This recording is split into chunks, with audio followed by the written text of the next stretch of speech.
आपल्या यूट्यूब चॅनलवर आणखी एका नवीन व्हिडिओमध्ये। आज आहे सॅटर्डे आणि वीकेंडचा वार, तर माझी फ्रॉन्स खायची खूप दिवसापासूनची इच्छा होती। म्हणजे बरेच नाही, वर्ष झालं असेल मी आता फ्रॉन्स नाही खाल्लेला। आम्ही गोव्याला गेलेलो तेव्हा तुम्हाला मी दाखवले होते ते लास्ट फ्रॉन्स, त्याच्यानंतर मी काही खाल्लेले नाहीत आणि आज माझी खूप इच्छा आहे। तर आज आम्ही फिश मार्केटला जाऊन बघू फ्रेश असे फ्रॉन्स मिळतात की नाही, मिळाले तर आम्ही घेऊन येऊ। तर चला, आज दिवसभरात जे काय होईल ते तुमच्यासोबत मी शेअर करते। चॅनलवर नवीन असा सबस्क्राइब केलेला नसेल तर प्लीज चॅनलला सबस्क्राइब करून घ्या आणि हा व्हिडिओ स्किप न करता शेवटपर्यंत पहा। चला, आम्ही झालेलो आहोत तयार आणि आता वाजलेले 11:15। तसा तर थोडा वेळच झालेला आहे, पण बघू आता आम्हाला भेटतात की नाही फ्रेश अशी कोळंबी। हे ठेव डिक्कीमध्ये। तर तू हेल्मेट घालणार आणि टोपी का घातला मला काही नाही, टोपीवर हेल्मेट घालणार।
आहोत बाजारातून जाऊन आणि मासे घेतलेले आहेत, कोलंबी घेतलेले आहे आणि बाजार सुद्धा आणायचा होता तर तोही घेऊन आलेलो आहोत। अहो, आमचे सोलून देत आहेत नारळ, कारण आता आम्ही बनवणार आहे बांगड्याचं कालवण, गरम गरम भात आणि बाकी जे काय असेल ते रात्रीच्या जेवणाला। त्यामुळे मस्त कोलंबी स्वच्छ करते आणि मॅरिनेशन करून ठेवते।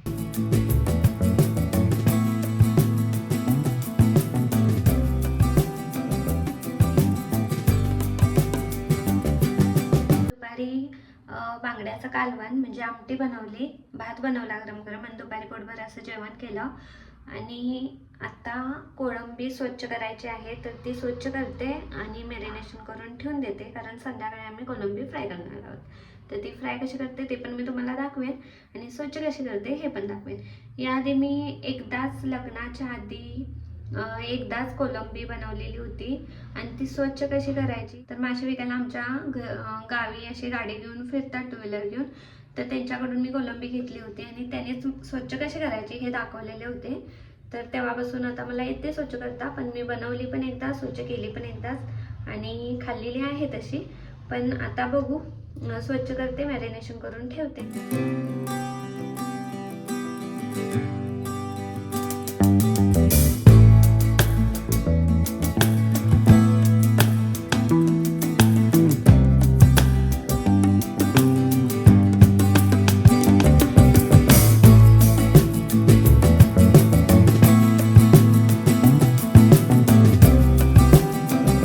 कोळंबी स्वच्छ नीट करून 2-3 वेळा स्वच्छ धुवून घेतली. आता यामध्ये अर्धा लिंबू, त्यासोबतच 1 चमचा हळद, 1 चमचा जिरे पावडर, 1 चमचा धने पावडर आणि आपली घरगुती लाल तिखट मी 2-2.5 चमचे घातलेले आहे. कारण कोलंबी थोडी स्वीट असते, गोड लागते ती, त्यामुळे. आणि चवीनुसार मीठ आणि त्यासोबतच अधिक आंबटपणा येण्यासाठी आमसूलचं पाणी आणि आलं लसूण पेस्ट घातलेली आहे. आणि सर्व मसाले व्यवस्थित लागण्यासाठी मी हातानेच व्यवस्थित असं मिक्स करून घेतलेलं आहे.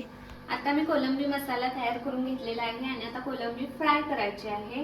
कोलंबी मसाला मी कसा बनवते हे तुम्हाला दाखवायचं होतं, पण झालं असं की आमच्याकडेची गेली लाईट आणि मग मी मोबाईलचा टॉर्च लावून मग मी रेसिपी बनवून घेतली. त्यामुळे मी काही शूट केलेली नाही, पण नॉर्मल कांदा टोमॅटो घालून कोलंबी मसाला बनवलेला आहे, तुम्हाला दाखवते.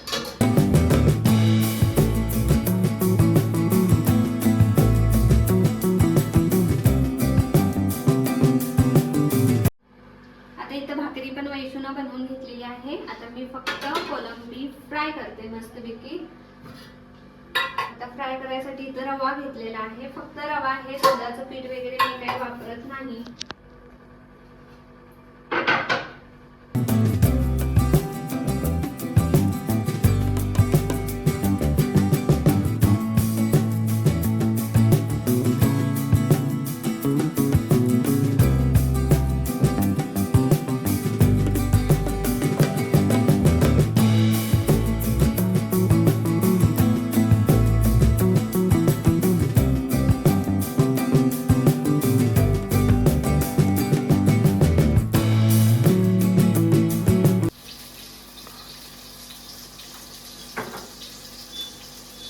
आता सर्व कोलंबी मी फ्राय करून घेते आणि फायनल लुक दाखवते. आणि छान क्रिस्पी होतात. रव्यामध्ये थोडंसं तांदळाचं पीठ जरी मिक्स केला तरी मसाला पूर्ण कोटिंग त्याला चिटकून राहतं. असं फ्राय केला तरी चालतं, पण मी फक्त आता रवा वापरलेला आहे.